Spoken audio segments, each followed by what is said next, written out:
औज़ुबिल्लाहिमिनश्शैतानिर्रजीम बिस्मिल्लाहिर्रहमानिर्रहीम। मैं राजा मोहम्मद बिलाल एक नई वीडियो के साथ आपकी खिदमत में हाज़िर हुआ हूँ।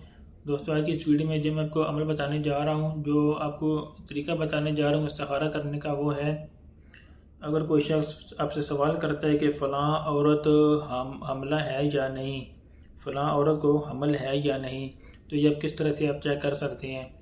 इसका नहायत ही आसान तरीका है, मुजरब है, आसान है, अमल है, आला हज़रत का बताया हुआ अमल है ये। दोस्तों, वीडियो शुरू करने से पहले छोटी सी गुजारिश, अगर आप मेरे चैनल पर नए आए हैं तो इसको सब्सक्राइब कर दें, बेल आइकन पर क्लिक कर दें ताकि मेरी आने वाली हर नई वीडियो का नोटिफिकेशन सबसे पहले आप तक पहुंच सके। शुरू करते अपने आज की इस वीडियो को कि अगर कोई शख्स आपसे सवाल करता है कि फ़लाँ औरत को हमल है या नहीं, तो इसका तरीका ये है कि अदद इस औरत के नाम के, यानी जिस औरत को आपने चेक करना है उस औरत के नाम के आपने अदद निकाल लेने हैं, और जिस दिन सवाल किए है उस दिन के आपने अदद निकाल देने हैं। इनको जमा करके आपने 3 से तकसीम कर देना है।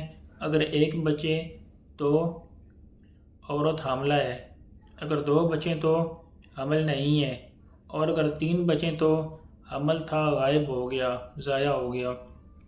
ये तरीका है चेक करने का कि किसी औरत को हमल है या नहीं। नहायत ही आसान तरीका है। और जो नाम की आदाद निकालने का तरीका है, इस पर पहले मैं एक वीडियो बना चुका हूँ कि नाम की आदाद किस तरीके से निकाली जाती हैं। उस वीडियो का लिंक डिस्क्रिप्शन में, वहाँ से आप इस वीडियो को देख सकते हैं और नाम की आदाद निकाल सकते हैं। ये जो मैंने आपको तरीका बताया, ये इस्तिखारा का तरीका है। ये इसमें मैक्सिमम चांसेस होते हैं कि ऐसा हो सकता है या ऐसा होगा, और जो हकीकी इल्म है वो अल्लाह के पास, अल्लाह के सिवा कोई नहीं जानता। वीडियो अच्छी लगे तो उसका लाइक करें, अपने दोस्तों के साथ शेयर करें। हम मिलते हैं आपसे अगली वीडियो में, तब तक के लिए अल्लाह हाफिज़।